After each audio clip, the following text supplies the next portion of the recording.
শাহজালাল রহমতুল্লাহ আলাইহি মাজারের দান বাক্স সিলগালা বসলো প্রশাসনের নতুন দান বাক্স, এই উদ্দেশ্যকে আপনি কিভাবে দেখছেন? উদ্দেশ্য কি সেটা তো আমি জানি না, উদ্দেশ্য জানার মালিক তো আল্লাহ তাআলা। তবে মাজারের দান বাক্সে যে পরিমাণ টাকা, কয়েকদিনের দান বাক্সে যে পরিমাণ টাকা উঠছে, কত লাখ টাকা জানি উঠছে? 17 লাখ টাকা। কয় দিনে? 3-4 দিনে। সুবহানাল্লাহ। তাহলে মাসে কত টাকা হয়? তাহলে বছরে কত কোটি টাকা হয়? এই টাকাগুলো কই যায়? অবশ্যই এই টাকার তসরুপ বা এই টাকা আপনার তথাকথিত খাদেমরা বা পেছনে থাকা লোকেরা যদি এই টাকা ভোগ করে টাকা পয়সা উড়ায় বা টাকা অন্যায়ভাবে আত্মসাৎ করে, তো সেখানে তো প্রশাসনের কাজ করাই উচিত। প্রশাসন তো এমন এই কাজ যদি সেটাকে দমন করার জন্য হয় এবং এটা প্রপার ইউজের ব্যবস্থা করা হয়, তাহলে এটা প্রশংসনীয় কাজ, অবশ্যই প্রশংসনীয় কাজ। আমাদের দেশে মানুষ কত সহজ সরল। আমরা মাজারে টাকা দেই। মাজারে কেন টাকা দেই? বিপদ দূর হওয়ার জন্য না, মনের আশা পূরণ হওয়ার জন্য না। মাজারে টাকা দিলে মনের আশা পূরণ হবে, বিপদ দূর হবে, এতে কোরআন বা হাদিসে কোথাও আছে? নাই, কিন্তু আমরা দিচ্ছি। বহু মসজিদ টাকার অভাবে বানানো যাচ্ছে না, বহু মাদ্রাসা টাকার অভাবে ছেলেরা বাচ্চারা খাবার পাচ্ছে না, বহু গরিব মানুষের বাসায় খাবারের ব্যবস্থা নেই, বহু বেকার সামান্য একটু টাকার জন্য বেকারত্ব দূর হচ্ছে না, অথচ মাজারে গিয়া লাখ লাখ কোটি কোটি টাকা মানুষ ঢেলে দিচ্ছে মিথ্যা আশায় যে এখানে দিলে আল্লাহ আমার সমস্যা দূর করে দিবে। আল্লাহ তো বলেন নাই। শাহজালাল শাহপুরান রহমতুল্লাহ আলাইহিমা তারা নিজেরাও জীবদ্দশা বলেন নাই যে আমাদের মারা যাওয়ার পরে আমাদের কবর পাশে টাকা ঢেলে দিলে তোমাদের কাজ হয়ে যাবে। তারা বলছেন কোথাও? কেউ দেখাতে পারবে? তাহলে এটা একটা ব্যবসা, এটা একটা কি ব্যবসা। অতএব এই আত্মসাৎ বন্ধের উপায় অবশ্যই প্রশংসনীয় যদি সেটার সঠিক ব্যবহার করার উদ্যোগ নেওয়া হয়। কোনো শত্রু যদি সবসময় ঝগড়া বিবাদ করার জন্য উস্কানি দেয় এবং বাড়ির সামনে এসে জোরে জোরে গালিগালাজ করে, যেন মারামারি করে, এমত অবস্থায় শান্ত থাকা ও পরিস্থিতি মোকাবেলা করার উপায় কি?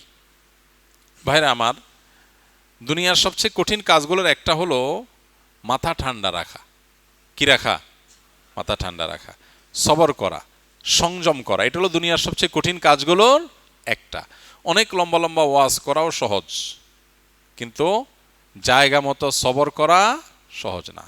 এই যে প্রশ্ন করেছেন, এরকম পরিস্থিতি আমাদের প্রত্যেকের জীবনে কম বেশি আসে।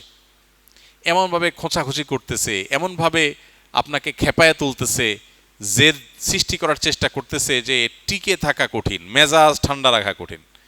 কিন্তু আপনি সুচিন্তিতভাবে আমার কি করা উচিত, চুপ থাকা যদি ভালো হয়, সে যত খেপাক আমি চুপ থাকবো।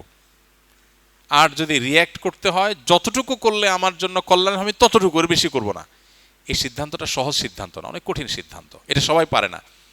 দাড়ি রাখা, টুপি পরা, জুব্বা পরা, এমনকি নামাজ কালাম পড়া, এগুলো যত সহজ, সবর করা এত সহজ না। এই জন্য অনেক নামাজি কালাম মানুষে দেখবেন যে পরিস্থিতি যখন খারাপ হয়, দেখা যায় সেরাবেরা অবস্থা হয়ে গেছে, মুখ খারাপ করে গালিগালাজ করে চেতে মেতে অবস্থা খারাপ হয়ে গেছে। তো এই জন্য সংযম বা আত্মনিয়ন্ত্রণ এটা খুব কঠিন একটা কাজ। ইসলাম আমাদেরকে বারবার এই জিনিসটা শিখিয়েছে, আমাদেরকে নিজেদেরকে কি করতে হবে? নিজেকে কন্ট্রোল করা শিখতে হবে। যেখানে যতটুকু দরকার ততটুকু ডোজ দিব, বেশি দিয়া এরপরে বলবো সরি, এটা করা উচিত না। তো এই জন্য কেউ যদি আপনাকে ঝগড়া বিবাদ করে, গায়ে পড়ে আপনাকে খেপানোর চেষ্টা করে, আপনি নিজেকে ঠান্ডা রাখবেন। আপনার জন্য একটা সান্ত্বনার হাদিস আছে, কিভাবে ঠান্ডা রাখবেন, ওই হাদিসটার কথা মনে রাখবেন।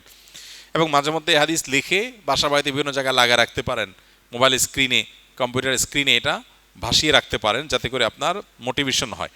আবু দাউদে বর্ণিত একটা হাদিস নবী করিম সাল্লাল্লাহু আলাইহি সাল্লাম থেকে বর্ণিত হয়েছে। তিনি বলেছেন, আনা জাইমুন বিবাইতিন ফি রাবাদিল জান্নাতি লিমান তারাকাল মিরা ওয়া ইন কানা মুহিক্কা। অর্থাৎ নবীজি বলেছেন, আমি জান্নাতের মধ্যে একটি প্রাসাদ পাইয়ে দেওয়ার। জান্নাতে প্রাসাদের মালিক হওয়া মানে কিন্তু দুনিয়ার মতো কোনো ফ্ল্যাট প্লট বা বাড়ির মালিক হওয়ার মতো না। দুনিয়াতে মানুষ মালিক হয় কতদিনের জন্য? আপনি একেবারে দুবাইয়ের পামজমারিতে ফ্ল্যাট কিনলেন, আপনি নিউ ইয়র্কে ফ্ল্যাট কিনলেন, অস্ট্রেলিয়ার সিডনিতে ফ্ল্যাট কিনলেন, খুব সুন্দর সুন্দর জায়গায় দামি ফ্ল্যাট বাড়ি কিনলেন, কতদিন ভোগ করবেন? 50, 60, 70, 80 বছর, ঠিক না বেঠিক? মালিকানা তো এই পর্যন্তই। এরপরে মালিক হবে কে?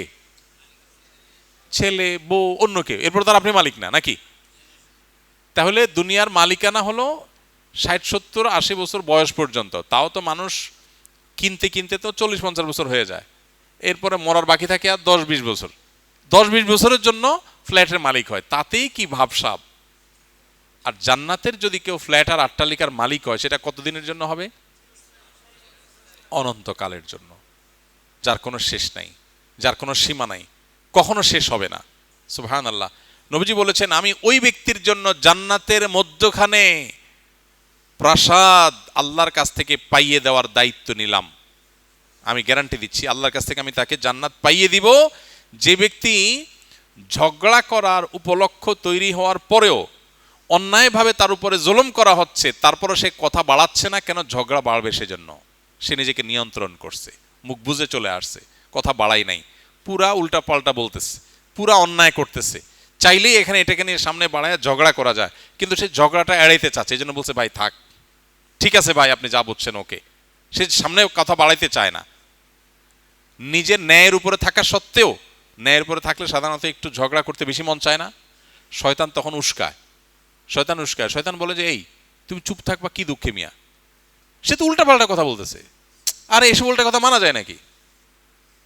ঝগড়া করার পর কেউ জিজ্ঞেস করে ভাই এত চেঁচাচেঁতি করলেন কেন? আরে ভাই কি উল্টা পাল্টা কথা শুনেন না, মাথা ঠিক থাকে। শয়তান যুক্তি দেখায় না।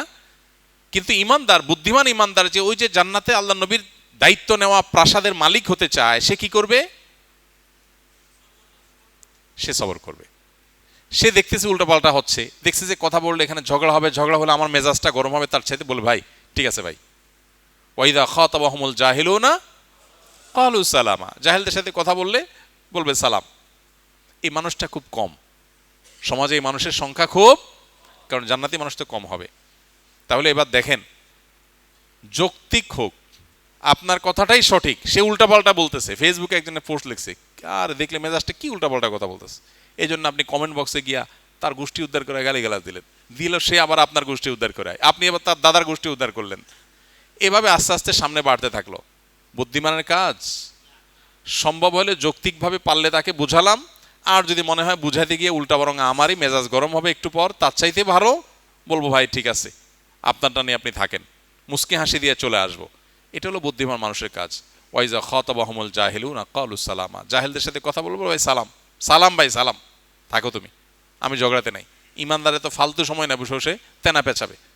তো এই জন্য ভাই, গ্রামে শহরে সব জায়গায়, বিশেষ করে গ্রামে তো এগুলো অনেক বেশি হয়। আইল ঠেলা ঠেলি, জমি ঠেলা ঠেলি, গন্ডগোল, ফাসাদ, মানে গায়ের উপরে এসে পড়ে, তাই না? ঠিক রাখা কঠিন, কিন্তু এই কঠিন কাজটা করতে পারলেই জান্নাত পাওয়া যাবে। আল্লাহ আমাদেরকে তৌফিক দান করুন। তাহলে এই হাদিস আমাদের জন্য মোটিভেশন, এই হাদিস আমাদের জন্য বিশাল বড় অনুপ্রেরণা। যদি আমি হক এবং সত্যের উপরে থাকা সত্ত্বেও ঝগড়া না করি, ঝগড়া এড়ায় চলি না ভাই, কথা বাড়ায় ঝগড়া কাছাটি করতে পারবো না, ঝগড়া থেকে বাঁচার চেষ্টা করি, তাহলে জান্নাতের দায়িত্ব নিয়েছেন কে? নবীজি সাল্লাল্লাহু আলাইহি সাল্লাম। তিনি বলেছেন আনা যাইমুন বিবাইতিন ফি রাবাদিল জান্নাতি লিমান তারাকাল মিরা ওয়া ইন কানা মুহিক্কা। দেখেন, সে নিশ্চিত সত্য জানে, তারপরেও সে ঝগড়া করতে চায় না, ঝগড়া এড়ায় চলতে চায়, জান্নাতে প্রাসাদ পাবে সে। আল্লাহ আমাকে আপনাকে সেটা করার তৌফিক দান করুন।